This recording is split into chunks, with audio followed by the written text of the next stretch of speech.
আজকে আপনাদের বাংলাতে থার্ড ক্লাসটা চলতেছে। ওকে, আসেন ধ্বনি বা বর্ণ আমরা পড়বো। ধ্বনি বা বর্ণ পড়ার আগে আমরা বিগত ক্লাস থেকে কিছু প্রশ্ন নিব। ঠিক আছে, কিছু প্রশ্ন নিব, আপনার প্রশ্নগুলো উত্তর দিবেন। দেখেন, শব্দে বিভক্তি যুক্ত হলে তাকে কি বলে বলেন? শব্দে যখন বিভক্তি যুক্ত হয় তখন তার নাম কি হয়ে যায়? শব্দে যখন বিভক্তি যুক্ত হয় তখন তার নাম হয় কি? পদ। মহাকুমা কোন ভাষার শব্দ বলেন? মহাকুমা কোন ভাষার শব্দ? ওই যে পড়াইছিলাম না, মহাকুমার আদালতে। মহাকুমার আদালতে। পাউরুটি কোন ভাষার শব্দ? পাউরুটি কোন ভাষার শব্দ? Portuguese. Very good. Kindergarten, এটা ওই দিন আলাদাভাবে বলেছিলাম। কিন্ডার গার্ডেন এটা কোন ভাষার শব্দ বলেন তো? কিন্ডার গার্ডেন। Nice nice. কলম কোন ভাষার শব্দ? রায় লিখছিল। রায় লিখছিল কি দিয়ে? কলম দিয়ে না? দোয়াত কলম দিয়ে রায় লিখছিল। আরবি। রোজা কোন ভাষার শব্দ? রোজা। রোজা কোন ভাষার শব্দ? ওই সাইদ তালুকদার, বানান কি? ফরাসি নাকি ফার্সি, কোনটা? ফরাসি হচ্ছে ফ্রেঞ্চ, ফরাসি মানে হচ্ছে ফ্রান্সের ভাষা। ফার্সি না ফরাসি, কোনটা বলেন? বি না সি? বি, ফার্সি। ফার্সি এটা হচ্ছে ইরানের ভাষা, পারস্য বা ইরানের ভাষা। এই যে ফরাসি এটা হচ্ছে ফ্রেঞ্চ, এটা না কিন্তু। তারিখ কোন ভাষার শব্দ? তারিখ। আরে সরির কিছু নাই, ভুল করছেন বলেই তো এই জিনিস আর ভুলবেন না। সনেট কোন ভাষার শব্দ বলেন তো? সনেট সনেট সনেট কোন ভাষার শব্দ বলেন তো? ইতালি। Very good. একতারা, তারা শব্দের শেষে তারা থাকলে, ওই যে বাদ্যযন্ত্র তারা থাকলে, সেটা কোন ভাষার শব্দ বলছিলাম? ফার্সি। ইংরেজ কোন ভাষার শব্দ? ইংরেজ। পর্তুগিজ ভাষা। ইংরেজ ইংরেজি এগুলো পর্তুগিজ ভাষার শব্দ, তাই না? পর্তুগিজ ভাষার শব্দ। Very good. ওকে, আমরা চলে আসেন ব্যাকরণে। প্রথম বিষয় আপনাদের কাছ থেকে, প্রথম বিষয় আমি আমি বলেছি। দেখেন, আপনারা আপনাদের দেখেন পিটুয়েতে আপনারা পরীক্ষা দিচ্ছেন প্রত্যেকটা ক্লাসের পরে, পরদিন কিন্তু ক্লাস টেস্ট হচ্ছে। ক্লাস টেস্টের পর আমি এই যে এখন আপনার 8-10টা প্রশ্ন করলাম বা 5-7টা প্রশ্ন করলাম, এগুলো আপনাদের জন্য বোনাস। ঠিক আছে, এগুলো আপনাদের জন্য বোনাস। এখন বলেন তো, শব্দের চ্যাপ্টারটা ক্লিয়ার কিনা? আপনারা পাইছেন? শুনেন, এখানে পরীক্ষা টরীক্ষা কেমন দিছেন? শব্দের চ্যাপ্টারের পরীক্ষা কেমন হয়েছে আপনাদের? শব্দের চ্যাপ্টারের পরীক্ষা কেমন হয়েছে? কোথায় প্যাচ লাগে? আর শুনেন, এরকম তো ভুরি ভুরি শব্দ আছে। আপনার কি ভাই সব শব্দ মনে রাখা সম্ভব? সম্ভব না। এগুলো নিয়ে টেনশন করার কোনো কিছু নাই। আপনার পক্ষে আপনাকে যেটা বললাম সেটা হচ্ছে, ক্লাস প্লাস হচ্ছে বিগত সালের প্রশ্ন, এই দুইটা জিনিস পড়বেন। দাদা একটা কনফিউশন ছিল, অর্থমূলক আর পদ বিবেচনা। পদ বিবেচনায় শব্দ হচ্ছে 8 প্রকার। পদের ওটা আমি আলাদাভাবে পড়াবো, ওটা পড়াই নাই। পদের চ্যাপ্টারটা আলাদাভাবে পড়াবো। আর অর্থগত দিক থেকে শব্দ হচ্ছে 3 প্রকার: যৌগিক শব্দ, রূঢ়ি শব্দ, যোগরূঢ় শব্দ। ঠিক আছে, আপনাকে যেটা বললাম ওভাবে করে ইয়া করেন। আপনি হচ্ছে স্লাইড, ক্লাস লেকচার প্লাস হচ্ছে আপনার বিগত প্রশ্ন। বিগত প্রশ্ন কিন্তু পড়তে হবে, বিগত প্রশ্ন পড়তে হবে। ওকে, আসেন আমরা আমাদের আলোচনায় চলে আসি। ব্যাকরণ। ব্যাকরণ শব্দটা আমরা একটু দেখি, এদিকে আসেন। ব্যাকরণ। ব্যাকরণ একটা সংস্কৃত শব্দ। ব্যাকরণ একটা সংস্কৃত শব্দ, যার অর্থ, ব্যাকরণ শব্দের অর্থ হচ্ছে বিশেষভাবে বিশ্লেষণ। আর ব্যাকরণ শব্দটাকে যদি আমরা ভাঙি, সেই হিসেবে আমরা কি পাই? বি যোগ আ যোগ ক্রি যোগ অন, এটা একটা কৃত প্রত্যয় সাধিত শব্দ। ব্যাকরণ কৃত প্রত্যয় সাধিত শব্দ। ঠিক আছে, আচ্ছা। ব্যাকরণ হচ্ছে বিশেষ্য পদ। ব্যাকরণ একটা পারিভাষিক শব্দ, এটা কৃত প্রত্যয় সাধিত শব্দ। এখানে অক্ষর আছে 3টি। এই যে অক্ষর নির্ণয়, অক্ষর নির্ণয় আমাদের কাছে একটু কঠিন লাগে, তাই না? ওকে, তো দেখেন বাংলা ব্যাকরণ রচনার, প্রথমে আমরা একটু ব্যাকরণ রচনার ইতিহাসটা একটু দেখি। বুঝিয়ে দিব অক্ষরের বিষয়টা আছে, থাকবে। দেখেন বাংলা ব্যাকরণ রচনার ইতিহাস দেখেন। প্রখ্যাত সংস্কৃত ব্যাকরণ রচয়িতা ছিলেন পাণিনি। কেমন? উনি খ্রিস্টপূর্ব 400 অব্দের দিকে অষ্টাধ্যায়ী নামক একটা সংস্কৃত ব্যাকরণ রচনা করেন। সংস্কৃত ব্যাকরণ রচনা করেন। পাণিনি কে ছিলেন? একটা প্রশ্ন আসতে পারে, উত্তর হচ্ছে পাণিনি ছিলেন ব্যাকরণবিদ এবং ভাষাবিজ্ঞানী। আপনাদের কোনো কমেন্ট এখন করতে হবে না। আপনাদের কোনো কমেন্ট এখন আমি অ্যাকসেপ্ট করব না। আমি যখন প্রশ্ন করব তখন উত্তর দিবেন। ঠিক আছে? নবম ও দশম শ্রেণীর বই, আর এটার উত্তর আমি দিব। হাবিবুর রহমান, এটার উত্তর আমি দিব, পরে দিব। আপনারা এখন আর কোনো টেক্সট দিয়ে না, আমার পড়াটা খেয়াল করেন। বাংলা ব্যাকরণ রচনার ইতিহাস দেখছি আমরা। এখন একটা প্রশ্ন প্রায়শ পরীক্ষাতে আসতে পারে, পাণিনি কে ছিলেন? উত্তর হচ্ছে পাণিনি একজন ভাষা বিজ্ঞানী এবং একজন ব্যাকরণবিদ।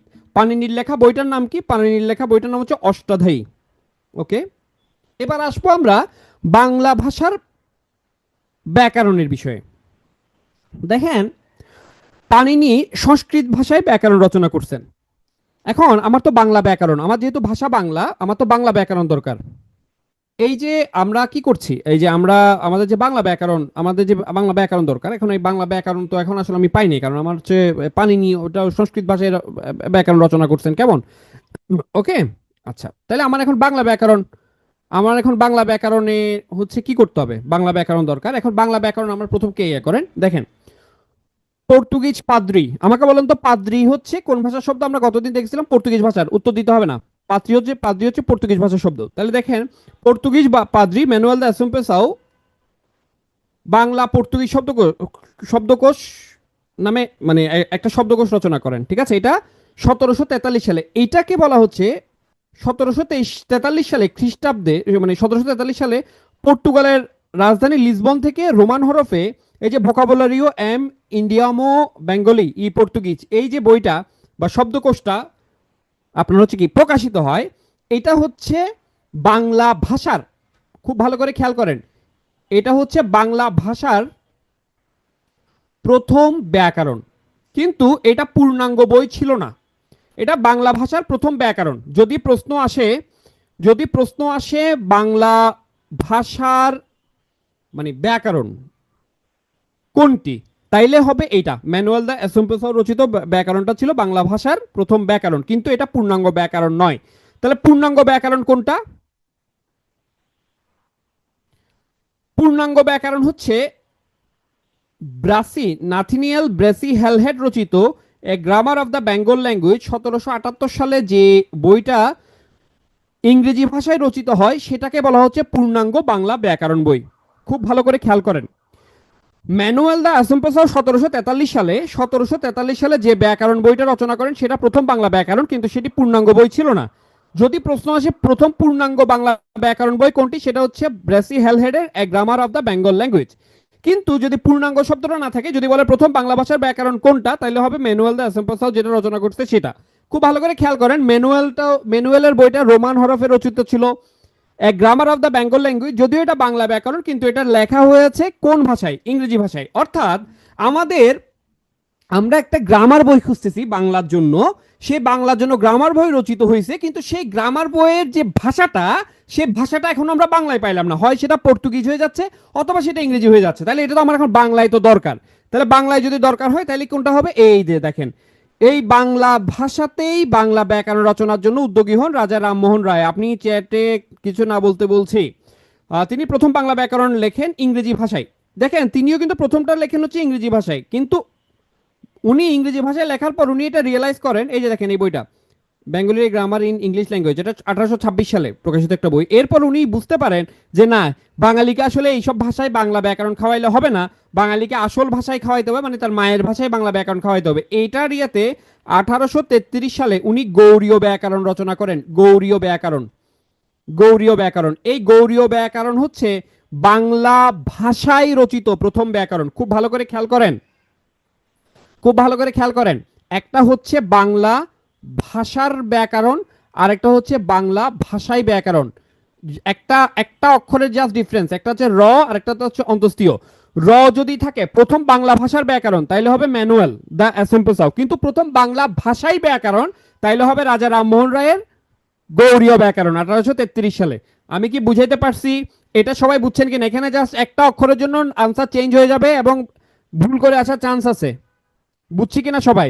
একটা হচ্ছে বাংলা ভাষার ব্যাকরণ আর একটা হচ্ছে বাংলা ভাষায় ব্যাকরণ। বাংলা ভাষায় মানে বইয়ের ভেতরের ল্যাঙ্গুয়েজটা বাংলা, আর বাংলা ভাষার মানে বাংলা ল্যাঙ্গুয়েজের ব্যাকরণ, যেটা পর্তুগিজ ভাষায় প্রথমে ম্যানুয়াল লিখেছিল। ক্লিয়ার? ওকে, ডান। আমি কি পরের অংশে যেতে পারবো? এতটুকু বুঝাতে পারছি কিনা? এই জায়গাটা কনফিউজিং, অনেক কনফিউজিং, অনেকেরই ভুল হয় এই জায়গাটাতে। পরীক্ষা কিন্তু এই জায়গাটা থেকে প্রশ্নটা করবে। ওকে, তিনি প্রথম বাংলা ব্যাকরণ রচনা করেন, এটা আর বলার দরকার নাই, আপনারা বুঝছেন। এখানে আমি যা পড়াইছি এটা হচ্ছে আপনাদের নতুন বোর্ড বইয়ের সামারি উপরে ছিল, এটা আপনি না দেখলেও চলবে। এটা ছাড়া আরো অনেক ব্যাকরণ রচনা করেন, যেমন ব্যাকরণ কৌমুদী রচনা করেন ঈশ্বরচন্দ্র বিদ্যাসাগর। হ্যাঁ, এই বইটার নাম ভালো করে মনে রাখবেন, ডক্টর মোহাম্মদ শহীদুল্লাহর লেখা বাংলা ব্যাকরণ। ঠিক আছে, এই বইটার নাম ভালো করে মনে রাখবেন। ব্যাকরণ মঞ্জুরি, এটা ডক্টর মোহাম্মদ এনামুল হক, তবে ডক্টর মোহাম্মদ শহীদুল্লাহর বইটা পরীক্ষাতে আসতে পারে। হ্যাঁ, বাংলা ব্যাকরণ যে বইটার নাম সেটা, এখানে এই বইগুলোর আছে আপনার গুরুত্বপূর্ণ ব্যাকরণ বই রচয়িতার কথা লেখা আছে এখানে, এগুলো একটু গো থ্রু করবেন।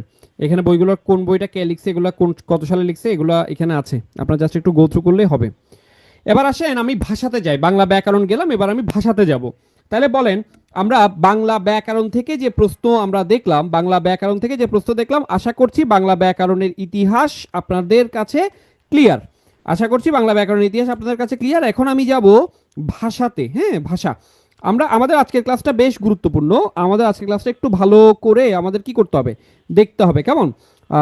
আচ্ছা, এখন আমাকে একটু বলেন আপনারা, আহ, ব্যাকরণ মঞ্জুরি বইটা কে লিখেছেন? ব্যাকরণ মঞ্জুরি বইটা কে লিখেছেন? এখন সবাই আনসার করতে পারবেন, এখন সবাই আনসার করতে পারবেন, বলেন। বাংলা ব্যাকরণ বলিনি, আমি বলেছি হচ্ছে ব্যাকরণ মঞ্জুরি বইটা। আচ্ছা, ওই যে আমরা বাংলা গৌড়ীয় ব্যাকরণ যে বইটা বলতেছি না, গৌড়ীয় ব্যাকরণ বইটা হচ্ছে এই যে দেখেন এখানে একটা বইয়ের নাম লেখা আছে না, 1826 সালে Bengali grammar in English language. এই যে 1826 সালে উনি ইংরেজিতে যে বইটা লিখেছিলেন ওটারই বাংলা অনুবাদ হচ্ছে 1833 সালে গৌড়ীয় ব্যাকরণ বইটা। ঠিক আছে, ওকে।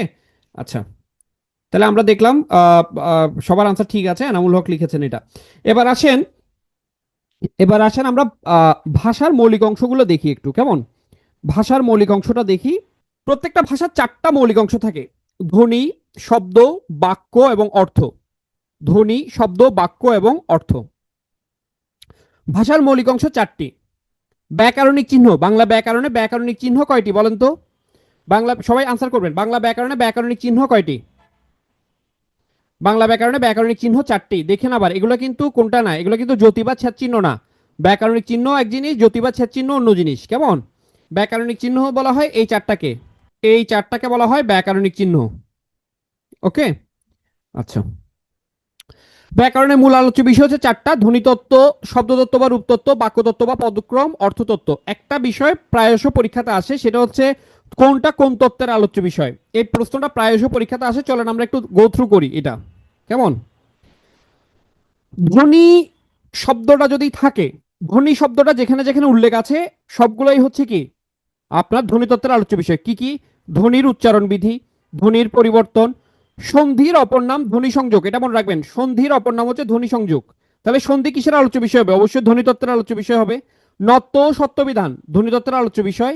বানান, বানানের নিয়ম, বাকযন্ত্র, বর্ণমালা ও বর্ণবিন্যাস, অক্ষর। অর্থাৎ দেখেন, ধ্বনিতত্ত্বের আলোচ্য বিষয় কি হবে? দেখেন, ধ্বনি শব্দটা উল্লেখ থাকলে ধ্বনিতত্ত্বের আলোচ্য বিষয়, বর্ণ শব্দটা উল্লেখ থাকলে ধ্বনিতত্ত্বের আলোচ্য বিষয়, অক্ষর থাকলে সেটা ধ্বনিতত্ত্বের আলোচ্য বিষয়। এটা ছাড়া আমার সন্ধি এবং নত্ব সত্যবিধান মনে রাখতে হবে। স্যার কিভাবে, একটু মিলাই দেন। ঠিক আছে, কিভাবে একটু মিলাই দেন।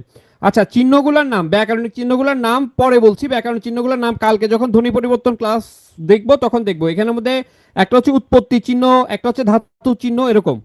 আচ্ছা, তো যেটা বলছিলাম সেটা হচ্ছে এই যে আমি বলছি ধ্বনিতত্ত্বের আলোচ্য বিষয়ের মধ্যে দেখেন ধ্বনি, বর্ণ, অক্ষর, এগুলো হচ্ছে ধ্বনিতত্ত্বের আলোচ্য বিষয়।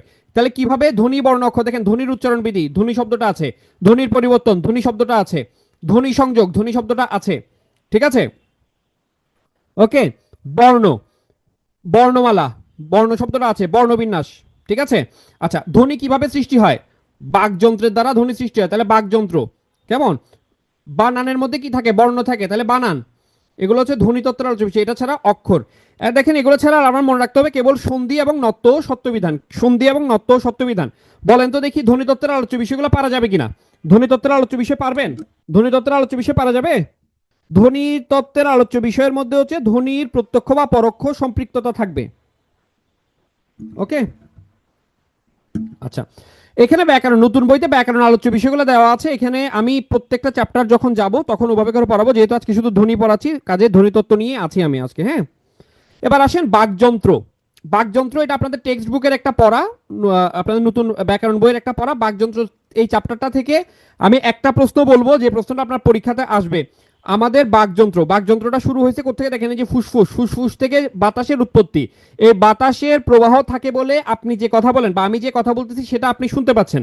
এগুলো সবগুলো বাকযন্ত্রের অংশ। এই দেখেন, শ্বাসনালী, খাদ্যনালী, স্বরযন্ত্র, এটা আবার ষড়যন্ত্র বললেন না, ষড়যন্ত্র, গলবিল, কোমলতালু, শক্ততালু, নাসিক্য, নাসারন্ধ্র, ঠোঁট, জিভ, দাঁত, মুখ, গহ্বর, চোয়াল, এগুলো সবগুলো হচ্ছে বাকযন্ত্রের আপনার হচ্ছে কি অঙ্গ প্রত্যঙ্গ। এখন একটা প্রশ্ন আসে পরীক্ষাতে, সেটা হচ্ছে আমাদের যে বাকযন্ত্র আছে, আমাদের বাকযন্ত্রের সবচেয়ে সচল অঙ্গ কোনটি? উত্তর হচ্ছে জিহ্বা। আমাদের বাকযন্ত্রের সবচেয়ে সচল অঙ্গ হচ্ছে জিহ্বা। আমাদের বাকযন্ত্রের সবচেয়ে সচল অঙ্গ হচ্ছে জিহ্বা। আমাদের বাকযন্ত্রের সবচেয়ে সচল অঙ্গ হচ্ছে জিহ্বা। এটা মনে রাখবেন, ঠিক আছে? বাকযন্ত্রের সবচেয়ে সচল অঙ্গ কোনটা? বাকযন্ত্রের সবচেয়ে সচল অঙ্গ কোনটা? এটা কিন্তু পরীক্ষাতে আসতে পারে। এটা কিন্তু পরীক্ষাতে আসতে পারে। এটা কিন্তু মনে রাখতে হবে, কেমন? ওকে। আচ্ছা, এখানে বলেন তো এটার উত্তর কি হবে? বাকযন্ত্রের অংশ নয় কোনটি? বলেন তো এটা কোনটা হবে? তোর হচ্ছে হাত। ওকে, এবার আসেন আমরা ধ্বনি থেকে শুরু করি। আমরা ধ্বনি থেকে শুরু করি, বা ধ্বনি বা ধ্বনি তত্ত্ব। হ্যাঁ, একটু দেখি। ধ্বনি দেখেন, ভাষার বাহন, মূল উপাদান বা ক্ষুদ্রতম একক বলা হয় ধ্বনিকে। শব্দের ক্ষুদ্রতম অংশ হচ্ছে বর্ণ বা ধ্বনি।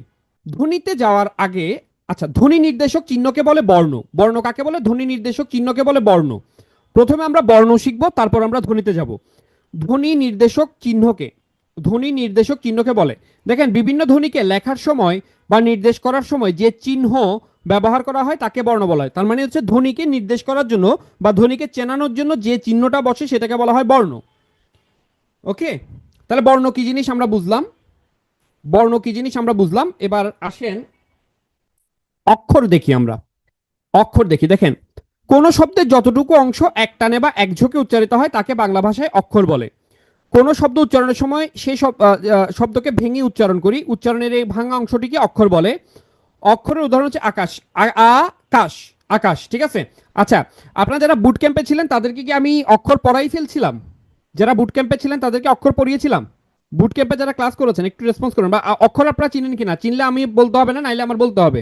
আচ্ছা, ওকে, ঠিক আছে। আর আর আর টেক্সট দিতে হবে না, আমি পড়িয়ে দিচ্ছি। আমি পড়িয়ে দিচ্ছি, খেয়াল করেন, একটু খেয়াল করেন। দেখেন, এই যে আকাশ শব্দটা আছে, এটার কয়টা অক্ষর আছে? এটা পরীক্ষাতে, প্রায়শ পরীক্ষাতে প্রশ্ন আসে, অনেকগুলো পরীক্ষাতেই পাবেন যে এই শব্দে কয়টা অক্ষর আছে। এখন এখানে আকাশ শব্দে দুইটা অক্ষর আছে, আ এবং কাশ। এখন এভাবে করে দেখেন, নির্ণয় করাটা আমার কাছে অনেক সময় কঠিন হয়ে যেতে পারে পরীক্ষার হলে, কারণ বড় শব্দ দিলে অনেক সময় ডিফিকাল্ট হয়। এটার জন্য একটা টেকনিক আছে, মানে প্রায় 98% কেসে আপনি এই টেকনিকে কি করতে পারবেন, আনসার করে আসতে পারবেন। তাহলে কি টেকনিকটা দেখেন। আকাশ শব্দটা বানান করেন এ কে এ এস এইচ, অর্থাৎ বাংলিশ। আপনি যেভাবে বানান করেন ওভাবে লিখতে হবে, বাংলিশ। বাংলিশ বানান, ঠিক আছে? তাহলে বাংলিশ বানান করছি, আকাশটা এইভাবে বানান করছি। এখন এখানের মধ্যে ভাওয়েল কয়টা আছে দেখেন তো? আমরা জানি ভাওয়েল হচ্ছে 5টা। এখানে কয়টা ভাওয়েল আছে? ভাওয়েল কয়টা আছে এখানে? দুইটা। যে কয়টা ভাওয়েল থাকবে, দুইটা ভাওয়েল থাকা মানে এখানে অক্ষর হচ্ছে দুইটা। এভাবে করে নির্ণয় করবেন, দুইটা ভাওয়েল থাকা মানে অক্ষর হচ্ছে দুইটা। হ্যাঁ, ঠিক আছে। যা পড়াচ্ছি তা পড়েন, এর পরে কি পড়তে হবে সেটা এখন তো জিজ্ঞেস করার কোনো দরকার নাই। আপনাকে যেটা পড়ানো হচ্ছে, যা বলতেছি বারবার বলতেছি, ইনস্ট্রাকশন ফলো করেন। এটা না পড়ে অন্য কোনটা পড়তে হবে, মন ওদিকে চলে গেলে তো এখন সমস্যা। ওকে, এখন দেখেন আকাশ। এখন আমি বলে স্যার এভাবে হইলে দেখেন, এখন তাহলে কেমনে কিভাবে কি করব? মনে করেন আপনাকে বলা হইলো আহ, স্যার ভারত শব্দে কয়টা অক্ষর আছে? ভারত। তাহলে ইংরেজি করেন তো। ইন্ডিয়া করলে হবে না, ভারতকে মানে এটাকে বাংলিশ করতে হবে। ভারতকে কিভাবে লিখবে আমরা? আচ্ছা, তাহলে এখানে দেখেন আমি এভাবে লিখছি, আবার অনেকে কিভাবে লিখছে, এভাবে লিখছে, এভাবে লিখছে। আবার অনেকে এখানে ও দিয়েও লিখছে, লিখছে না? এই যে বাংলিশটা এক একজন এক এক রকম লিখে, সেক্ষেত্রে এটাই তো বলতেছি, মজা তো ওইখানেই। ওকে, তাহলে এখানে দেখেন ভারত শব্দের মধ্যে আমি যেভাবে লিখছি, এখানে ভাওয়েল কয়টা ছিল? দুইটা। অক্ষর কয়টা? তাহলে দুইটা। আর আপনি এখানে দেখেন তো, আপনারা যেভাবে ভারত এভাবে লিখছেন, আপনাদের ক্ষেত্রে ভাওয়েল কয়টা আসছে? তাও কিন্তু দুইটাই আসছে। তাও কিন্তু কয়টা আসছে? দুইটা আসছে, নাকি ব্যতিক্রম আসছে? ওকে, এখন যারা টাকলা ল্যাঙ্গুয়েজে লিখে, বাংলিশ তো সবাই একই রকম লিখে না, টাকলা ল্যাঙ্গুয়েজে অনেকে লিখে। যেমন আহ, আমার এক বন্ধু আমাকে লিখতেছে, হ্যাঁ, বা বন্ধু তুমি কেমন আছো, সে বলতে চাচ্ছে বন্ধু তুমি কেমন আছো। আমার বন্ধু খুব চমৎকার ভাবে লিখে, তাহলে সে লিখতেছে এভাবে, বান্ডা টমি কামান আচ্ছা, ঠিক আছে? আবার কোশ্চেন মার্ক একটাও দিছে, কেমন? কোশ্চেন মার্ক একটাও দিছে, হ্যাঁ। ওকে, দেখেন কোশ্চেন মার্কও দিছে সে, পাঞ্চুয়েশন মার্কিং খুব ভালো সে, হ্যাঁ। তাহলে খেয়াল করে দেখেন, এখন এই যে দেখেন, আমাকে আপনাকে যদি আমি বলি কেমন শব্দে কয়টা অক্ষর আছে, কেমন হইলে আমরা যারা লিখি তারা কিভাবে লিখবো? কেমন, কে ই এম ও এন, কয়টা ভাবেল? দুইটা। দুইটা অক্ষর হচ্ছে দুইটা। এখানে দেখেন কেমনকে কামান বানাইও কিন্তু ভুল করে নাই, দেখেন এখানে এ, এখানে এ, কয়টা অক্ষর? দুইটা। দেখেন তারও কিন্তু মিলতেছে, ঠিক আছে? ওকে, তাহলে তেমন মনে করেন এই মনে করেন বন্ধু, ও কিভাবে বন্ধু লিখলো? ঠিক আছে, আর আমরা কিভাবে লিখবো? বন্ধু, ডিএইচ ইউ হয়, বন্ধু। তাহলে দেখেন ও ইউ দুইটা, আর এখানে আছে ইতি বন্ধু লিখছে বান্দা, এই যে এক মানে বান্দা, ঠিক আছে, এক দুই, তাও কিন্তু দুইটা, ঠিক আছে। আমি কি অক্ষর চিনাইতে পারছি কিনা? ওই যে আপনি বলতে পারেন স্যার আমি তো একটু স্যার এখানে লোক জনসম্মুখে বলতে স্যার একটু লজ্জা লাগতেছে স্যার, আমার তো ওই এরকম যদি আহ, যদি স্যার ইয়া হয় একটু তো স্যার হচ্ছে যে একটু কি বলবো, আমি তো আসলে স্যার একটু টাকলা ল্যাঙ্গুয়েজে লিখতে অভ্যস্ত, আমার স্যার কেমনটাকে কেমন কখনোই আসে না, আমি কেমন বললেই কামান চলে আসে, ঠিক আছে। ওকে, সো এই এখন দেখেন অনেকে বলছে তাহলে বিশ্ববিদ্যালয় শব্দটা একটু বাংলিশ করেন তো আপনারা, বিশ্ববিদ্যালয়, বিশ্ববিদ্যালয় শব্দটা লিখেন তো, বিশ্ববিদ্যালয় শব্দটা লিখেন। আপনি কেমনকে কেমন লেখেন, ওইটা তো ভাই আপনি শর্টকাট, ওইখানে ওইটা তো আমার কিছু বলার নেই। কেমনকে তো আপনি কে E M O N K এটা শর্ট করতে করতে এমন অবস্থা করছেন, কয়দিন পরে কে দিয়েই কেমন বুঝে নিতে হবে আপনার ফ্রেন্ডের। বিশ্ববিদ্যালয় কয়টা আছে, পাঁচটা না, পাঁচটা কি না, ঠিক আছে, মিল পাইছেন? এই যে দেখেন ভাওয়েল অক্ষর হচ্ছে পাঁচটা, মিলাই নিয়েন। কোনো প্রিভিয়াস কোয়েশ্চেনে বিশ্ববিদ্যালয় শব্দে কয়টা অক্ষর আছে দেখেন, আমি ভুল বলছি কিনা, মিথ্যা বললাম কিনা, পারা যাবে। যেমন দেখেন ফার্ম গেট, এখন আপনি যদি গেট বানানকে জি এ টি লেখেন তাইলে কিন্তু ভুল হবে। ফার্ম শব্দটা কিন্তু ফার্ম গেট না, শব্দটা হচ্ছে ফার্ম গেট, শব্দটা কিন্তু ফার্ম গেট না, শব্দটা হচ্ছে ফার্ম গেট। তাহলে ফার্ম গেট বানান দেখেন এফ এ আর এম জি ই টি। এখন আপনি যদি সউদ্যোগ হয়ে ফার্ম গেট বানানকে ফার্ম গেট করেন তাহলে তার কিছু বলার নাই। ওই যে গেট লিখে ফেলছে, এখন আমি এত করে বলার পরও গেট লিখে ফেলছে, ফার্ম গেট, ও শব্দটা কি ফার্ম গেট। ইঞ্জিনিয়ারিং আপনি আল্লাহর ওয়াস্তে নিজে নিজে করবেন, করে মিলাই নিয়েন, ঠিক আছে। কর্নেল, দেখেন কর্নেল বানান আমরা জানি এটা কলোনেল, কিন্তু আমরা বাংলিশটাই বানান করতে হবে। তাহলে কর্নেল বানান কি, কে দিয়েও করতে পারেন, সি দিয়েও করতে পারেন। দেখেন ভাওয়েল হচ্ছে দুইটা, অক্ষর হচ্ছে দুইটা। আচ্ছা, কিন্তু এখন এখানে দেখেন তো আপনারা ভাই বানান করেন তো, ভাই, ভাই, ভাইকে মানে ভাইয়ে ইয়া করেন, বাংলিশ করেন। আমরা অনেকে বি এইচ এ আই করি, আবার অনেকে বি ভি এ আই করি, ভাই লিখি, তাই না? এখন এখানে এখানে কয়টা অক্ষর, এখানে হচ্ছে একটা অক্ষর। এখন আপনার প্রশ্ন হচ্ছে স্যার এখানে তো ভাওয়েল দুইটা আছে, তাহলে এখানে একটা অক্ষর কেন?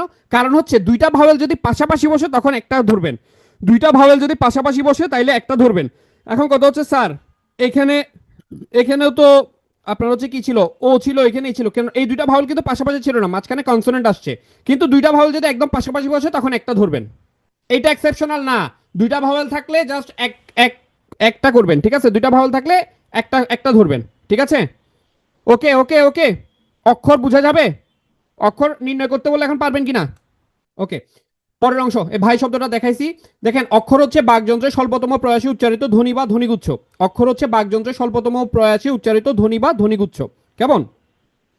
আচ্ছা, অক্ষর কত প্রকার দেখেন, অক্ষর হচ্ছে দুই প্রকার, স্বরান্ত অক্ষর, ব্যঞ্জনান্ত অক্ষর, ঠিক আছে। অক্ষর হচ্ছে স্বরান্ত অক্ষর, ব্যঞ্জনান্ত অক্ষর।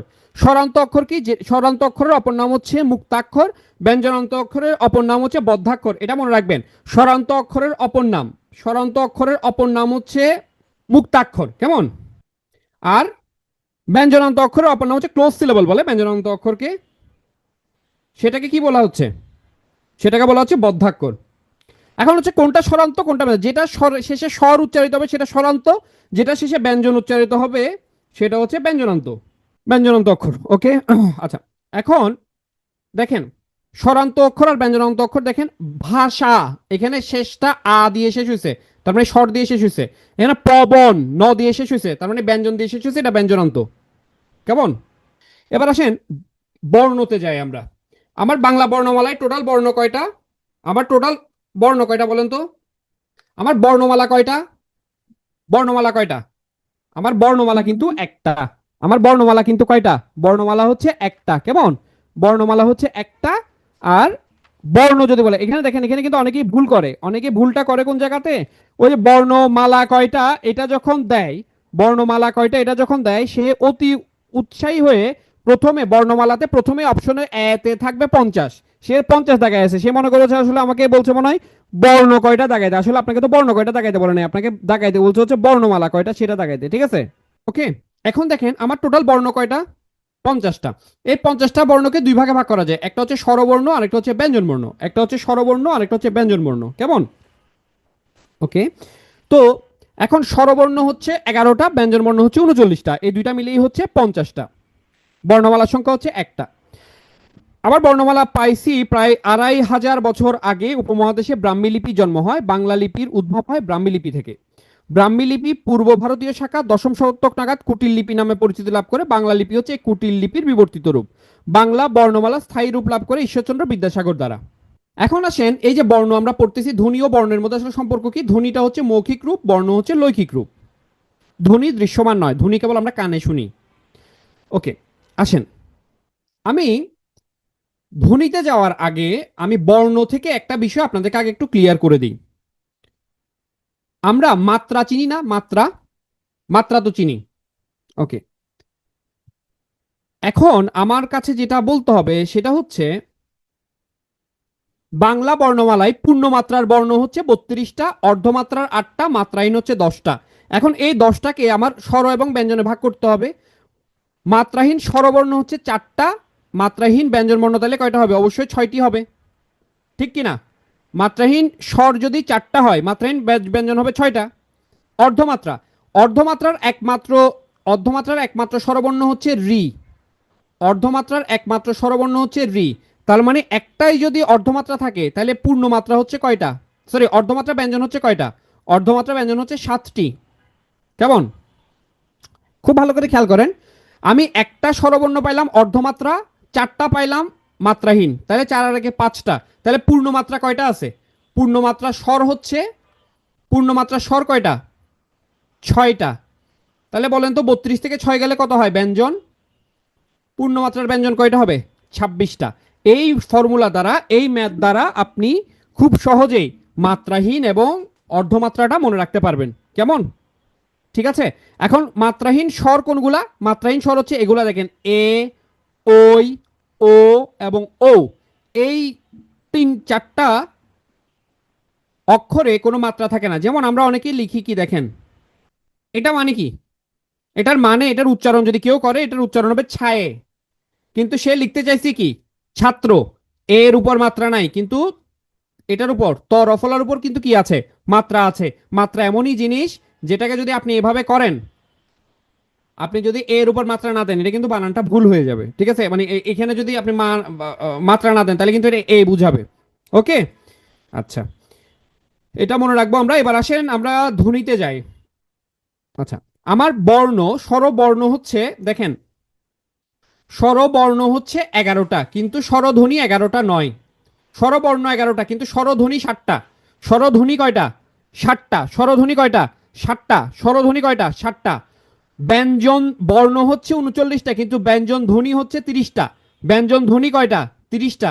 এখন আপনাকে যদি প্রশ্ন বলে বাংলা বর্ণমালায় বা বাংলা ভাষায় মোট ধ্বনির সংখ্যা কত? বাংলা বর্ণমালায় মোট ধ্বনির সংখ্যা কত? বর্ণের সংখ্যা তো আমরা সবসময় পড়ে আসছি 50। ধ্বনির সংখ্যা কত? উত্তর হবে 37। আমার মোট ধ্বনি কয়টা? 37টা। মোট ধ্বনি কয়টা? সরি, 37টা। আমি সারা জীবন বর্ণের আনসার করে আসছি, আমার বর্ণমালায় বর্ণ আছে 50টা, 50টা, 50টা, ফাইন, কিন্তু বর্ণের পরিবর্তে এখন ধ্বনি আসতে পারে পরীক্ষাতে। বাংলা বর্ণমালায় মোট ধ্বনির সংখ্যা হচ্ছে 37টা, তার মধ্যে স্বরধ্বনি হচ্ছে 7টা, ব্যঞ্জন ধ্বনি হচ্ছে 30টা। এখানে 7টা স্বরধ্বনি কি? এখানে দেওয়া আছে, এখানে দেওয়া আছে। মৌলিক ব্যঞ্জন ধ্বনি কোনগুলা? এখানে দেওয়া আছে স্লাইড। আমি এখানে ক খ গ ঘ এগুলো আর পড়ানো আশা করি দরকার নাই। স্বরধ্বনি কোনটাকে বলতে, দেখেন ফুসফুস তাড়িত বাতাস বেরিয়ে যেতে মুখ বিবরের কোথাও কোনো প্রকার বাধাপ্রাপ্ত না হলে সেটাকে স্বরধ্বনি বলবে। উচ্চারিত হতে কারো কি লাগে না? সাহায্য লাগে না। এই স্লাইড করার দায়িত্ব আপনার। এখন প্রথম বিষয় হচ্ছে, দেখেন স্বরবর্ণের সংক্ষিপ্ত রূপকে আমরা কি বলি? দেখেন, আপনাকে যখন আমি বলতেছি ব্যাংক, এই যে দেখেন এখানে জফলা এবং আ, এই এই এই যে বা, এখানে যে আ উচ্চারিত হচ্ছে, এখানে যে আ এর উচ্চারণ হচ্ছে, এটা হচ্ছে এই অজফলা আকার। বুঝতে পারছি? কিন্তু আপনি যখন ব আকার বা, এটা হচ্ছে শুধু বা, এটা হচ্ছে কি ব্যাংক। ঠিক আছে, ব্যাংক, ব্যাংক। এখানে এই যে এই আ অজফলা আকার, এটার উচ্চারণ হচ্ছে। ওকে, আচ্ছা, স্বরধ্বনি সংক্ষিপ্ত রূপকে কি বলা হয়? কার। একটা বর্ণের কোনো কার রূপ নাই, সে বর্ণটা কোনটা? একটা বর্ণের কোনো সংক্ষিপ্ত রূপ নাই। স্বরবর্ণের সংখ্যা তো আমরা জানি 11টা। একটা বর্ণের সংক্ষিপ্ত রূপ নাই, সেটাকে নীলিন বর্ণ বলে, সেটা হচ্ছে কি? স্বর অ। ঠিক আছে, এবার বলেন তো পূর্ণমাত্রা স্বরধ্বনি কয়টা? পূর্ণমাত্রা স্বরবর্ণ কয়টা? পূর্ণমাত্রা স্বরবর্ণ কয়টা? পূর্ণমাত্রা স্বরবর্ণ কয়টা? 6টি। অর্ধমাত্রা স্বরবর্ণ কয়টা? শুধু একটা, সেটা কোনটা? রি। তাই না? অর্ধমাত্রা স্বরবর্ণ একটা। মাত্রাহীন কয়টা? মাত্রাহীন কয়টা? 4টি না? মাত্রাহীন চারটা। আচ্ছা, তাহলে আমার যদি একটা কার চিহ্ন না থাকে, তাহলে কার চিহ্ন আছে কয়টার? এই কার চিহ্ন আছে কয়টার? 10টার কার চিহ্ন আছে। আর মৌলিক স্বরধ্বনি কয়টা? 7টি। স্বরবর্ণ ক্লিয়ার, স্বরধ্বনি ক্লিয়ার। এবার একটা কথা বলি আপনাদেরকে, হ্যাঁ? না না, 37টা স্বরধ্বনি মনে রাখতে হবে না, আলাদা করে মনে রাখতে হবে না, টেনশন নাই। অ্যাটেন্ডেন্স যে কিছুটা কমতেছে সেটা কি খেয়াল করছেন? আজকে গত দিনগুলোতে 480, কারো টেক্সট করতে হবে না, জাস্ট একটু বলি। গতদিন হচ্ছে 480 ছিল, আজকে 450 প্লাস সামথিং। আমি জানি না, আমি সব শুরুতে বকাঝকা করছি এই কারণে চলে গেছি কিনা। ওই কারণে যদি চলে যায় থাকে, পরে রেকর্ড দেখে থাকেন, আমি মাইন্টেন করেন আমার উপর। আমি নিতান্তই সরল সোজা সাদা সিধা মানুষ ভাই, মনে যেটা আছে ওটা বলে দিই, মন টন খারাপ করেন না। আর একটা বিষয় হচ্ছে কি, এই যে এটা যেটা, এই কথাটা কেন বললাম, এটা হচ্ছে আপনাদের জন্য একটা ওয়ার্নিং।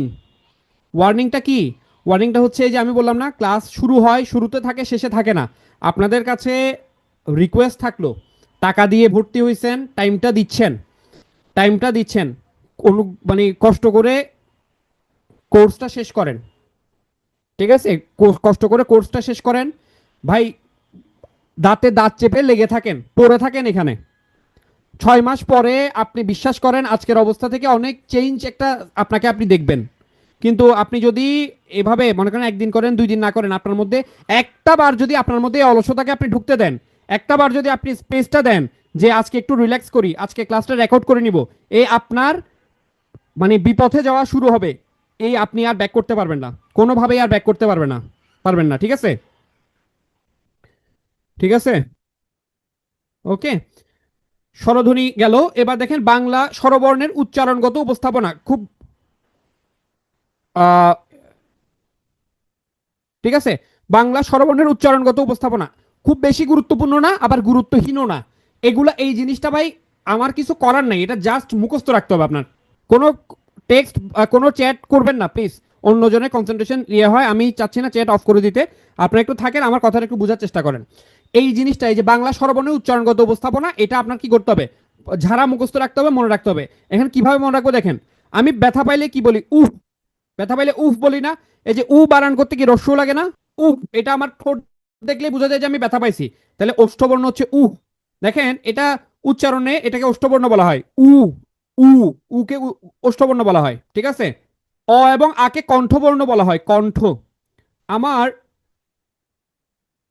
উচ্চারণ আমি শুরুই করি আ, ঠিক আছে, মানে আমার আমার বর্ণ শুরু হইলে, আমার স্বরবর্ণ শুরু হয় আ দিয়ে, যেটা কণ্ঠ নিঃসৃত হয়, তাহলে এটা কণ্ঠবর্ণ।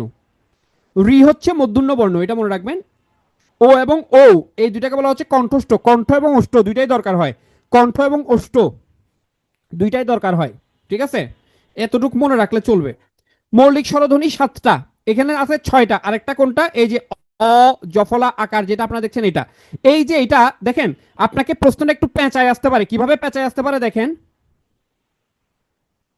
লিখিত বা লৈখিক রূপ, লিখিত রূপ মৌলিক স্বরধ্বনি কয়টি? লিখিত রূপ আছে এরকম, মৌলিক স্বরধ্বনি কয়টি? উত্তর করেন। লিখিত রূপ মৌলিক স্বরধ্বনি কয়টা? 6টা। কয়টা? 6টা। কেন 6টা স্যার? এই যে অজফলা আকার, এটা যেটা, এটাকে কি আমরা কি করতেছি? এটাকে কি আমরা কোনো বর্ণ আছে এরকম? এরকম কোনো বর্ণ নাই, এগুলো সবগুলো বর্ণ, স্বরবর্ণ। এটা হচ্ছে কি ধ্বনি, এটার কোনো আলাদা বর্ণ নাই। এই কারণে লিখিত রূপ আছে এরকম, মৌলিক স্বরধ্বনি হচ্ছে 6টা, তবে টোটাল মৌলিক স্বরধ্বনি হচ্ছে 7টা। এই যে অজফলা আকার, এটা আব্দুল হাই আবিষ্কার করছে। এটা এই ধ্বনিজ্ঞাপক কোনো বর্ণ নাই। এটা এই ডক্টর মোহাম্মদ আব্দুল হাই 1974 সালে এই ধ্বনিটার আবিষ্কারক, আপনাদের পড়া বাড়াই দিছে আর কি, ওকে।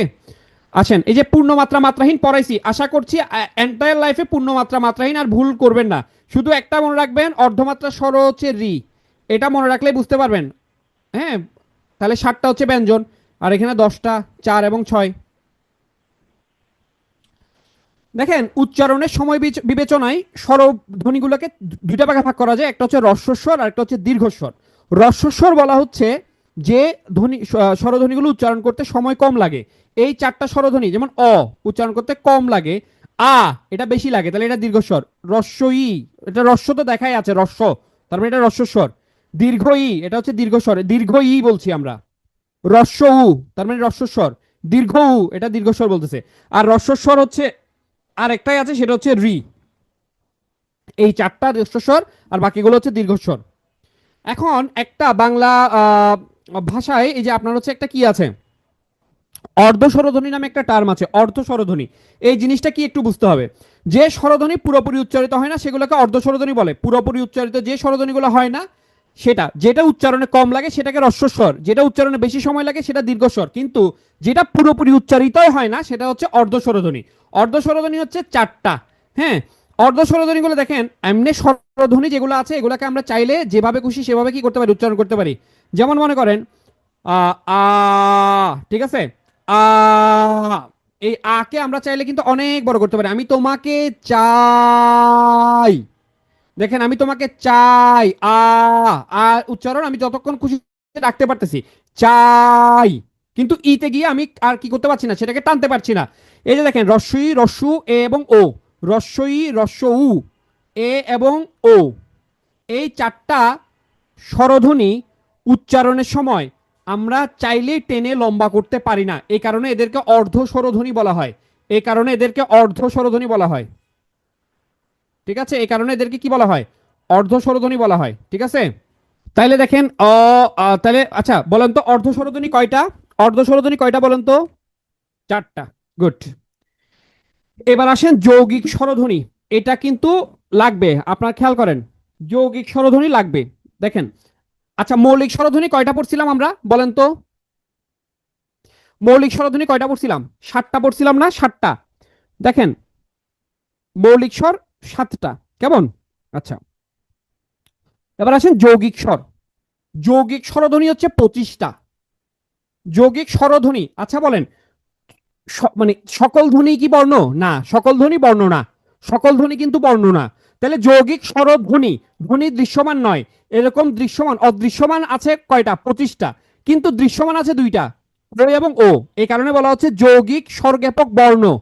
যৌগিক স্বরজ্ঞাপক, যৌগিক স্বরজ্ঞাপক বর্ণ, যৌগিক স্বরজ্ঞাপক বর্ণ হচ্ছে দুইটা।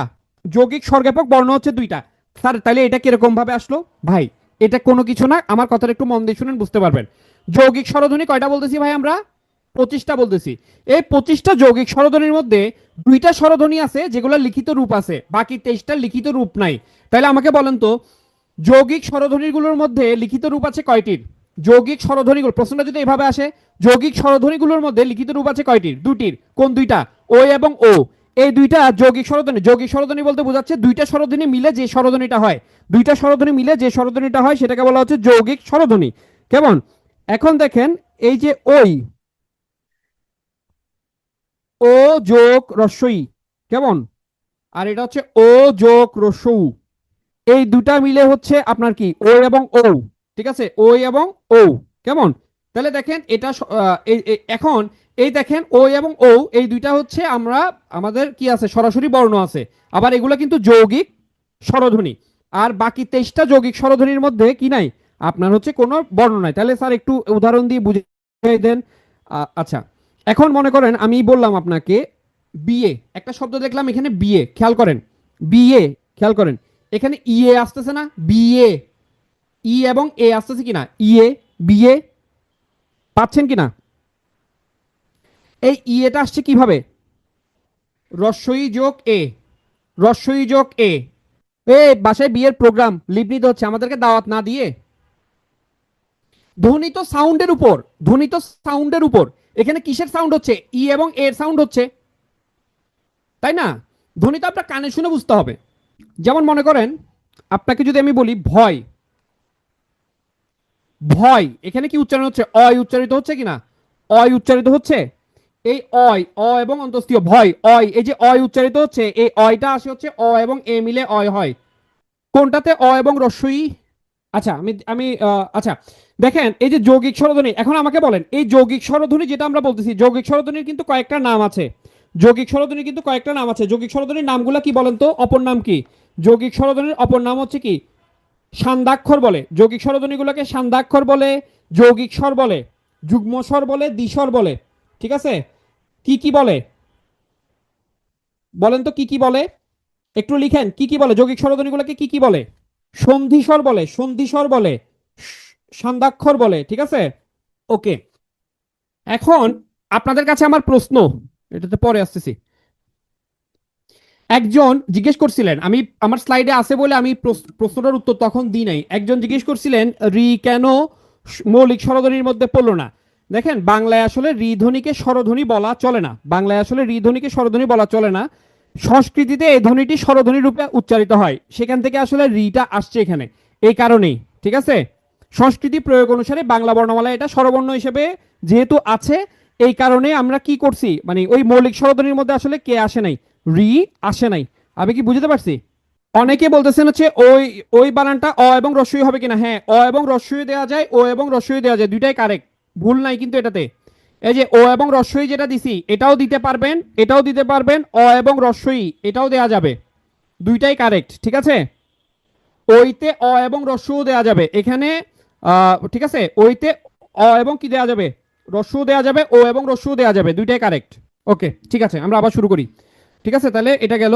ওই যে যেটা বলছিলাম অ এবং রস্যই হবে কিনা, অ এবং রস্যইও করা যাবে, ও এবং রস্যই দুইটাই কারেক্ট। ঠিক আছে, ওকে। আচ্ছা, এবার দেখেন জীবের অগ্রপশ্চাৎ অবস্থান অনুযায়ী স্বরধ্বনিগুলোকে বিভিন্ন ভাগ করা যায়। যেমন হচ্ছে দেখেন ই হচ্ছে, ভাই এগুলো মুখস্থ রাখতে হবে, আমার কিছু বলার নাই এগুলোতে। হ্যাঁ, উ, উতে জীবের অবস্থান থাকে হচ্ছে পশ্চাতে, ইতে জীবের অবস্থান থাকে হচ্ছে সম্মুখে বা সামনে, আ উচ্চারণের সময় জীবের অবস্থান থাকে নিম্নে, নিম্ন মধ্যতে আর কি। ঠিক আছে, ওকে। যেমন হচ্ছে এখানে দেখেন সম্মুখ স্বরধ্বনি বলতে কোনটা হবে, রস্বই, সম্মুখ স্বরধ্বনি। পশ্চাৎ স্বরধ্বনি কোনটা হবে, রস্যু। ঠিক আছে, এভাবে করে। কেমন, বুঝতে পারছি কিনা? একটু বিশ্রী, কিন্তু কিছু করার নাই, তবে খুব বেশি টেনশন করার কিছু নাই। এখান থেকে জাস্ট চারটা ফিল আপ করে ফেলবেন, এখান থেকে চারটা ফিল আপ করে ফেলবেন। আচ্ছা, রি পর্যন্ত তো পড়াইলাম। এবার দেখেন, এবার আসেন আমরা ব্যঞ্জন ধ্বনিতে যাব। ব্যঞ্জন ধ্বনিতে যাব, ব্যঞ্জন ধ্বনিতে যাবার ক্ষেত্রে আমার কিছু বলার আছে। ক খ সবাই পারি কিনা, ক খ সবাই পারি? 25টা বন্ধু পারেন না? আচ্ছা, এগুলো পড়াইছি, 37টা মৌলিক ধ্বনি আছে, এগুলো পড়ানো হয়েছে আপনাদেরকে। হ্যাঁ, কেন্দ্রীয় আ। ঠিক আছে, এবার বলেন ব্যঞ্জন বর্ণের বিকল্প রূপের নাম কি? ব্যঞ্জন বর্ণের বিকল্প রূপের নাম কি বলেন? ব্যঞ্জন বর্ণের বিকল্প রূপের নাম কি? না, ব্যঞ্জন বর্ণের বিকল্প রূপের নাম ফলা নয়। ব্যঞ্জন বর্ণের বিকল্প রূপের নাম ফলা নয়, ব্যঞ্জন বর্ণের বিকল্প রূপের নাম হচ্ছে অনুবর্ণ। এই যে আপনি ফলা বলতেছেন, ফলা হচ্ছে অনুবর্ণের ক্লাসিফিকেশন। অনুবর্ণ হচ্ছে তিনটা, অনুবর্ণ হচ্ছে তিনটা। কি কি? ফলা, রেফ এবং বর্ণ সংক্ষেপ। কেমন? বাংলা বর্ণমালায় কিছু সংখ্যা বর্ণ আছে। বাংলা বর্ণমালায় সংখ্যা বর্ণ টোটাল কয়টি? বাংলা বর্ণমালায় সংখ্যা বর্ণ হচ্ছে টোটাল 10টি। সে 10টা কি কি? 0 থেকে 9 পর্যন্ত এই 10টাকে বাংলা বর্ণমালায় সংখ্যা বর্ণ বলা হয়। 0 থেকে 9 পর্যন্ত এই 10টাকে বাংলা বর্ণমালায় সংখ্যা বর্ণ বলা হয়। আর ব্যঞ্জন বর্ণের মানে বিকল্প রূপের নাম হচ্ছে অনুবর্ণ। অনুবর্ণ তিনটা, সেটা হচ্ছে ফলা, রেফ এবং বর্ণ সংক্ষেপ। এখন বলেন ফলা কয়টা আছে? ফলা আছে 6টি। ফলা আছে কয়টি? 6টি। ফলা আছে কয়টি? 6টি। এই যে অনুবর্ণ দেখেন, ব্যঞ্জন বর্ণের বিকল্প রূপের নাম অনুবর্ণ, অনুবর্ণ মধ্যে রয়েছে ফলা, রেফ এবং বর্ণ সংক্ষেপ। এবার আসেন বাংলা বর্ণমালার যুক্ত বর্ণ। আমরা যুক্ত বর্ণ তো চিনি। যুক্ত বর্ণকে কয় ভাগে ভাগ করা যায়? যুক্ত বর্ণকে 2 ভাগে ভাগ করা যায়। মনে রাখবেন, যুক্ত বর্ণকে 2 ভাগে ভাগ করা যায়। যুক্ত বর্ণকে 2 ভাগে ভাগ করা যায়, একটা হচ্ছে স্বচ্ছ যুক্ত বর্ণ আর একটা হচ্ছে অস্বচ্ছ যুক্ত বর্ণ। একটা হচ্ছে স্বচ্ছ যুক্ত বর্ণ আর একটা হচ্ছে অস্বচ্ছ যুক্ত বর্ণ। ঠিক আছে, স্বচ্ছ যুক্ত বর্ণ কোনটা? যেটা খালি চোখে দেখা যাবে সেটা হচ্ছে স্বচ্ছ যুক্ত বর্ণ, আর যেটা খালি চোখে দেখা যাবে না সেটা হচ্ছে অস্বচ্ছ যুক্ত বর্ণ। ঠিক আছে, যেমন দয় দ, দয় দ দেখেন, দয় দ এটা কিন্তু চাইলেই খালি চোখে আপনি দেখতে পাচ্ছেন, দয় দটা কিন্তু খালি চোখেই দেখা যায়, দয়ের নিচে দ আছে। বা পদ্ম, পদ্মতে প দয় ম খালি চোখেই দেখা যায়। কিন্তু আপনাকে যদি কয়তো বলে, আমরা কয়তো আসলে কিভাবে লিখি? সবাই কয়তো লিখেন তো। কয়তো আমরা আসলে কিভাবে লিখি? আমরা কয়তো লিখি দেখেন, এই যে কয়তো, এটাতে কি ক এবং ত বোঝা যাচ্ছে? ক এবং ত বোঝা যাচ্ছে না, তার মানে এগুলো হচ্ছে অস্বচ্ছ যুক্ত বর্ণ, অস্বচ্ছ যুক্ত বর্ণ। কেমন? এবার দেখেন, আমরা ক থেকে, আমরা অনেকেই বলছি ক থেকে ম পর্যন্ত 25টা আমার কি আছে, 25টা আমার মুখস্থ আছে, তাই না? আমরা অনেকেই বলতেছি কি মুখস্থ আছে, ক থেকে ম পর্যন্ত 25টা আমার মুখস্থ আছে। এখন এগুলো যে সিরিয়ালে আছে এই সিরিয়ালে এভাবে করে মুখস্থ রাখতে হবে। কেমন? যে সিরিয়ালে আছে এই সিরিয়ালে মুখস্থ রাখতে হবে। শুনেন, ক থেকে স্পর্শ বর্ণ, ক থেকে ম পর্যন্ত যে 25টা বর্ণ আছে এগুলো উচ্চারণের সময় জীবের কোনো না কোনো অংশের সঙ্গে, মনে করেন যে কণ্ঠ, তালু, মুদ্ধা, দন্ত, ওষ্ঠ, এদের কারো না কারোর সাথে স্পর্শ ঘটে বলে এদেরকে স্পর্শ ধ্বনি বলা হয়, বা এই বর্ণগুলোকে স্পর্শ বর্ণ বলা হয়। দেখেন, স্পর্শ বর্ণ পুরাতন বাংলা ব্যাকরণ বোর্ড বইতে ছিল 25টা, তবে পুরাতন বাংলা ব্যাকরণ বইতে ছিল স্পর্শবর্ণ 25টা। তবে আপনাদের নতুন বাংলা ব্যাকরণ যে বইটা আছে, নতুন বাংলা ব্যাকরণ বই যেটা আছে, সেই নতুন বাংলা ব্যাকরণ বইতে স্পর্শ বর্ণ দেওয়া আছে, স্পর্শ বর্ণ দেওয়া আছে 20টাকে। কয়টাকে? 20টা। কয়টা আছে? 20টা। ঠিক আছে, কাজে এখন যদি প্রশ্ন আসে, প্রশ্ন যদি আসে, তাহলে আপনারা কয়টা দাগাবেন? 20টা দাগাবেন। কেমন? ঠিক আছে। কোনটাকে? এই যে নাসিক্য যেটা আছে, নাসিক্যর কলামে যেটা আছে এটা বাদ যাবে শুধু। আমি কি এতটুকু পর্যন্ত বুঝাতে পারছি? নাসিক্যরটা নতুন বাংলা ব্যাকরণ বইতে নাসিক্যরটাকে বাদ দেওয়া হয়েছে।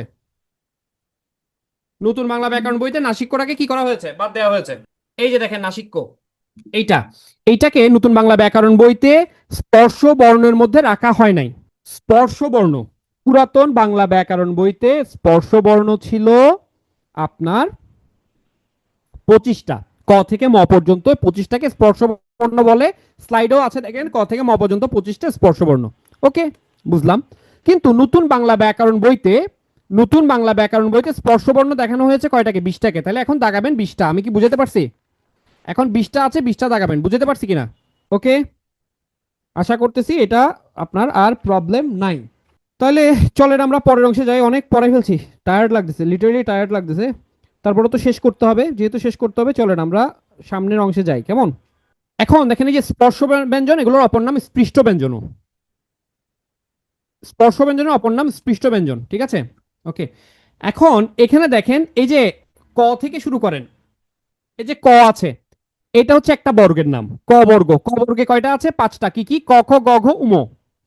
এরপরে দেখেন এই সিরিয়ালটা মনে রাখবেন, ক, চ, ট, তপ। এরপর চ বর্গ, ট বর্গ, ত বর্গ, প বর্গ। এখন একটা জিনিস খেয়াল করেন, এই যে 25টা আমরা যে বর্ণগুলো দেখতেছি, এগুলো প্রত্যেকটাকে একটা একটা বর্গ বলে। 5 5 25, 5টা বর্গ আছে। ক বর্গ একটা বর্গ, চ বর্গ একটা বর্গ, ট বর্গ একটা বর্গ, ত বর্গ, প বর্গ। এখানে টোটাল 5টা কি আছে? বর্গ আছে। কেমন?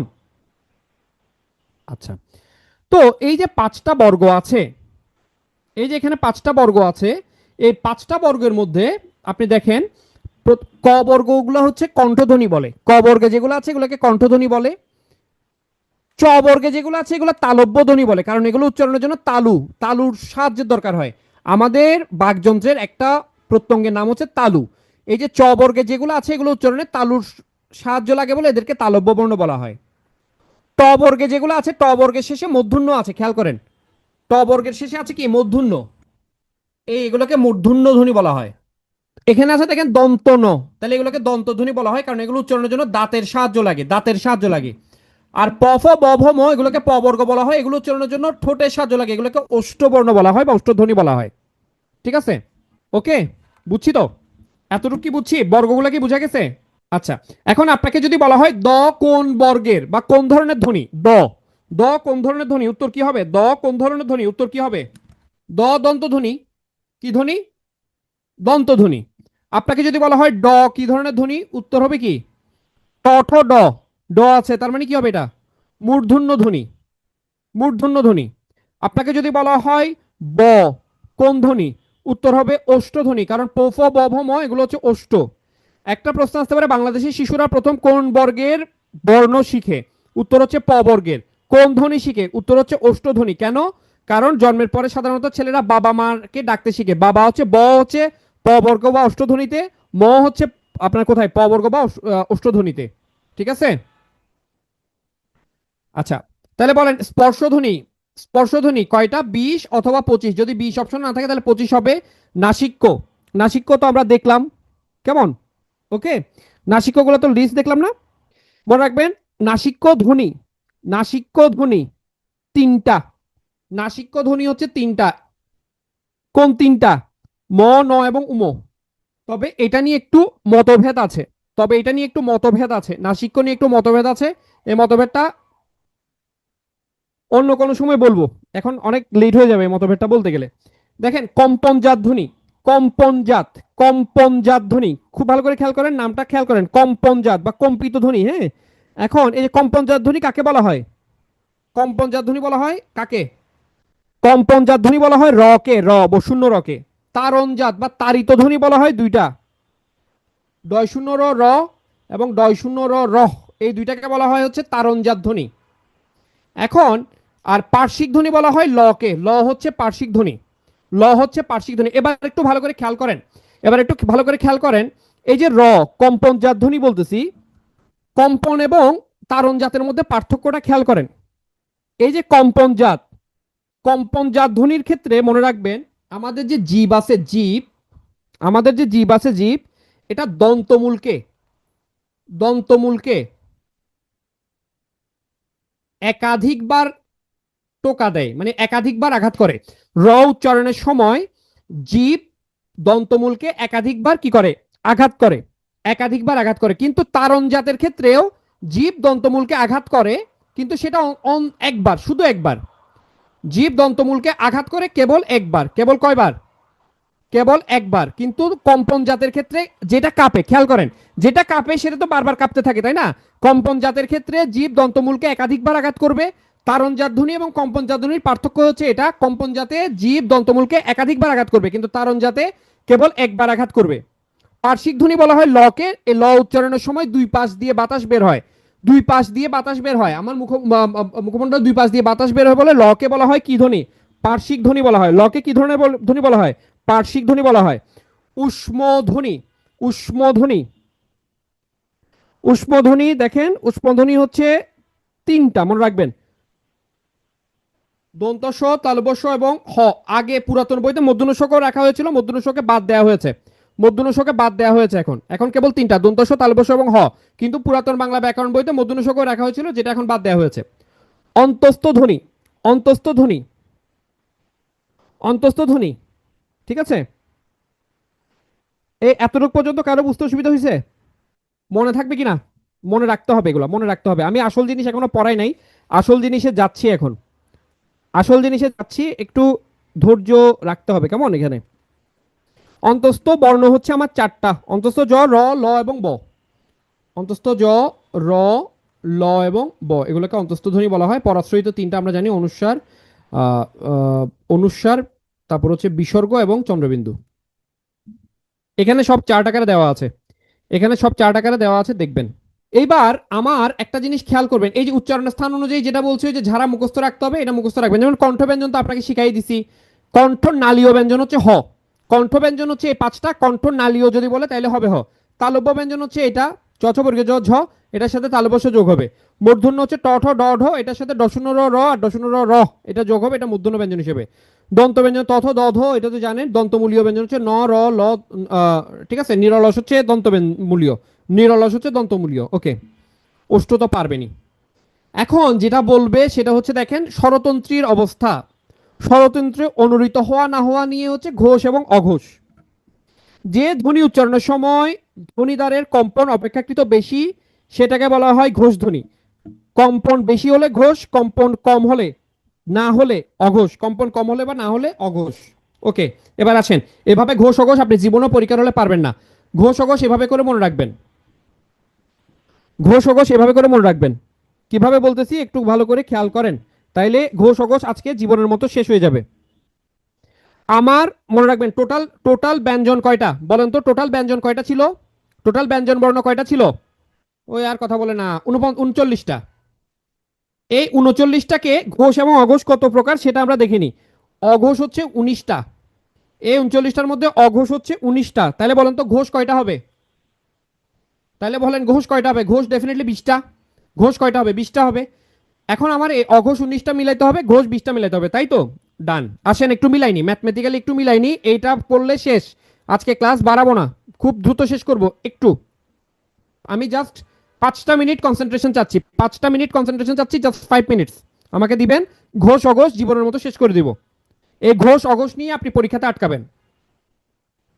মনে রাখেন, প্রথম এবং দ্বিতীয় শ্রেণীর মানুষজন ঘুষ খায় না, প্রথম এবং দ্বিতীয় শ্রেণীর মানুষজন ঘুষ খায় না, ঘুষ খায় না, খেয়াল করেন। ঘুষ যোগ না, না যেখানে থাকবে এটা মনে অ হয়ে যাবে, তার মানে হচ্ছে অ ঘুষ। দন্তা ন আকার না থাকলে এটা অ বা আ বুঝায়, মনে রাখবেন, এটা সমাসের ক্লাসও লাগবে। ন না বলতে অ বা আ, শব্দের শুরুতে যদি অ বা আ থাকে সেটা না বুঝায়। তাহলে ঘুষ যোগ না সমান অঘুষ, এটা বুঝছেন কিনা? অর্থাৎ যেটা ঘুষ খায় না, ঘুষ খায় না সমান অঘুষ, ঠিক আছে? ঘুষ খায় না সমান অঘুষ, অঘোষ তো না, আমরা মনে রাখবো কি অঘোষ। তাহলে কারা কারা ঘুষ খায় না? অঘুষ কারা কারা, না ঘুষ কারা কারা, প্রথম এবং দ্বিতীয় শ্রেণীর লোকরা। কারা কারা ঘুষ খায় না? প্রথম এবং দ্বিতীয় শ্রেণীর লোকরা ঘুষ খায় না। প্রথম এবং দ্বিতীয়, এই যে এটা হচ্ছে প্রথম শ্রেণী, এই কলামটা হচ্ছে প্রথম শ্রেণী, এই কলামটা হচ্ছে দ্বিতীয় শ্রেণী। প্রথম এবং দ্বিতীয় শ্রেণীর লোকরা কি খায় না? ঘুষ খায় না, তার মানে এরা নয় ঘুষ মানে অঘুষ। বাকিরা ঘুষ খায়, তার মানে এরা হচ্ছে ঘুষ খায়। ওকে, কেন খায় না? ক্লাসের টাইমটা শেষ হয়ে গেছে, নাইলে আমি বুঝাইতাম কেন খায় না। ঠিক আছে, আচ্ছা। তাহলে প্রথম আমরা কিভাবে মনে রাখবো? প্রথম এবং দ্বিতীয় শ্রেণীর মানুষজন কি খায় না? ঘুষ খায় না। তাহলে প্রথম দুইটা হচ্ছে কি কি কি? প্রথম দুইটা হচ্ছে, প্রথম বিষয় হচ্ছে জান্নাতুল ফেরদৌস। আপনি যে লেখাটা লিখছেন এটা ভুল। Can you kindly repeat it again sir? এটা গ্রামাটিক্যালি মিস্টেক। এগেইন এবং রিপিট শব্দ দুইটা একসাথে বসে না, এটা ইংরেজিতে রিডান্ডেন্সি বলে। প্রথম কথা হচ্ছে নেক্সট টাইম থেকে কখনো কোনো জায়গাতে লিখলে, আমার কাছে লিখলে সমস্যা নাই, কোথাও লিখলে রিপিট এবং এগেইন দুইটা শব্দকে একসাথে ব্যবহার করবো না। এটা অনেকেই জানেন না, যে জানাই দিলাম। ইংরেজিতে এটাকে রিডান্ডেন্সি বলে, রিপিট এবং এগেইন শব্দটা একসাথে বসানো যায় না। ওকে, আমি রিপিট করছি, খেয়াল করেন। আহ, আমরা মনে রাখবো, আমরা মনে রাখবো প্রথম এবং দ্বিতীয় শ্রেণীর মানুষজন। প্রথম, এই যে এটাকে, এই কলামটা হচ্ছে প্রথম শ্রেণী, এই কলামটা হচ্ছে প্রথম শ্রেণী, এই কলামটা হচ্ছে দ্বিতীয় শ্রেণী। প্রথম এবং দ্বিতীয় শ্রেণীর মানুষজন ঘুষ খায় না। না ঘুষ, ঘুষ খায় না মানে না ঘুষ, না ঘুষ মানে হচ্ছে অঘোষ, তার মানে প্রথম দ্বিতীয় শ্রেণী হচ্ছে অঘোষ ধ্বনি। ঠিক আছে, আর দ্বিতীয় দুই, আর এগুলো হচ্ছে কি খায়? ঘুষ খায়, তার মানে এরা হচ্ছে ঘোষ। এখন আমার বলেন তো অঘোষ কয়টা? টোটাল অঘোষ কয়টা বলছিলাম? অঘোষ টোটাল কয়টা? 19টা। 19টার মধ্যে এই দুই লাইনে কয়টা কয়টা পাইছি? এই দুই লাইনে কয়টা পাইছি? দুই কলাম মিলে কয়টা আসছে? 10টা।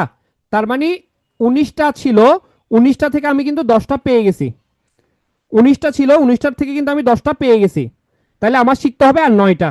ওকে, 9টা আমি শিখে নিব, সমস্যা নাই। ঠিক আছে, 9টা আমি শিখে নিব।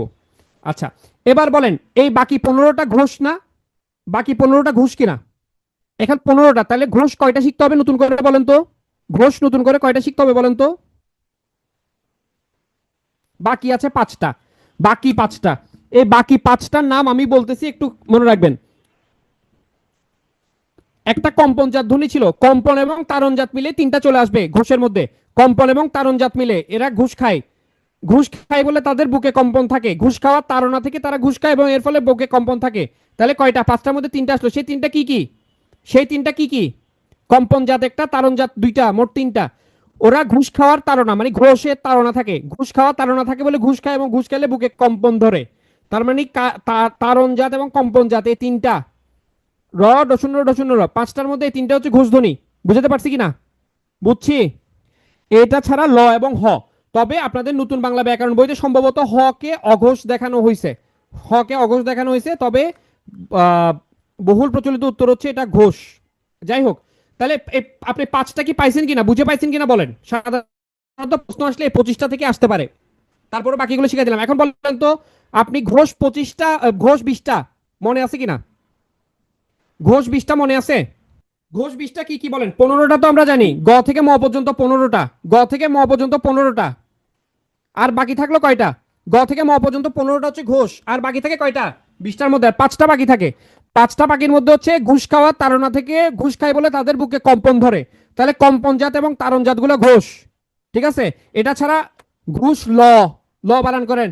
আমরা কি বলি এই অল্প, মানে চট্টগ্রাম ভাষায় কি বলি? ভাই তুই তুই অল্প ঘুষ ল, ল বানান করেন ল এবং হ। তুই ঘুষ ল, ল এবং হ, তার মানে হচ্ছে কি আপনার ঘোষ চলে আসছে। তাহলে ঘোষ যদি হয়ে যায়, অঘোষগুলো বাকিটা 9টা পড়ার দরকার আছে আলাদা করে? দরকার আছে? বাকিগুলো তো এমনিতে এমনিতে পারা যাবে, যাবে না? এই জিনিস এভাবে করে না শিখলে শিখা হবে না, এই জন্য শিখাই দিলাম। ঠিক আছে, এবার আসেন অল্প প্রাণ মহাপ্রাণ। যেটা উচ্চারণের সময় কম লাগবে সেটা অল্প প্রাণ, যেটা বেশি লাগবে সেটা মহাপ্রাণ। ক, আমার জোর কম দিতে হচ্ছে তাহলে অল্প প্রাণ। খ, জোর বেশি দিতে হচ্ছে তাহলে মহাপ্রাণ। গ, অল্প অল্প দিতে হচ্ছে অল্প প্রাণ। ঘ, বেশি দিতে হচ্ছে মহাপ্রাণ। এভাবে অল্প প্রাণ মহাপ্রাণ তো প্যাচ লাগার কিছু নাই। এখানে দেখেন এই যে ক খ গ ঘ, এই 4টার মধ্যে কোনো প্যাচ লাগে? এই 4টার মধ্যে কোনো প্যাচ লাগে? ক খ গ ঘ, এই 4টার মধ্যে? ক হচ্ছে অল্প প্রাণ, আমার বাতাসের ইয়া কম লাগে। খ বেশি লাগে মহাপ্রাণ। তাহলে দেখেন দ অল্প প্রাণ, ধ মহাপ্রাণ, ত হচ্ছে খণ্ডত হচ্ছে ত এর হস্রূপ। এইবার হচ্ছে আমার ক্লাস শেষ, এখানে এক নজরে আমার প্রায় 50টার মতো প্রশ্ন আছে। ক্লাস করার পরে এই 50টা প্রশ্ন আপনারা পারবেন না রেডি করতে? পারবেন কিনা? এটা আপনাদের জন্য কাজ, পারবেন তো? এখানে 50টার মধ্যে 30 থেকে 35টা কোয়েশ্চেন আপনারা এখন বসলে এখনই পারবেন, ক্লাসে যা পড়ছেন, বাকিটা একটু পড়তে হবে। এই ভালো থাকি তাহলে সবাই, কেমন? সবাই ভালো থাকি। নাসিক্য ধ্বনি তিনটা, নাসিক্য ধ্বনি তিনটা, আর নাসিক্য বর্ণ, নাসিক্য বর্ণ হচ্ছে 60টা, নাসিক্য বর্ণ হচ্ছে 60টা। ওই যে আপনার হচ্ছে কোনটা, ওই নাসিক্য ধ্বনির কলমে আমরা যেগুলো দেখছি না, উম এ মূর্ধন্য দন্তন্য ম, এটার সাথে অনুস্বার এবং চন্দ্রবিন্দু, এই দুইটা মিলে টোটাল 60টা হচ্ছে নাসিক্য বর্ণ। আর ধ্বনি হচ্ছে তিনটা, উম ন এবং ম। অঘোষের বাকি 9টা বলার দরকার আছে, বাকি 9টা আপনি দেখে মিলাইতে পারবেন না? স আছে কয়টা? তিনটা, তালব্য স, মূর্ধন্য স, দন্ত স, অন্তস্থীয় আছে, পরাশ্রয়ী বর্ণগুলো আছে, কেমন, খণ্ডত আছে, জ আছে, এগুলো আর কি। ওকে, টাটা, ভালো থাকবেন।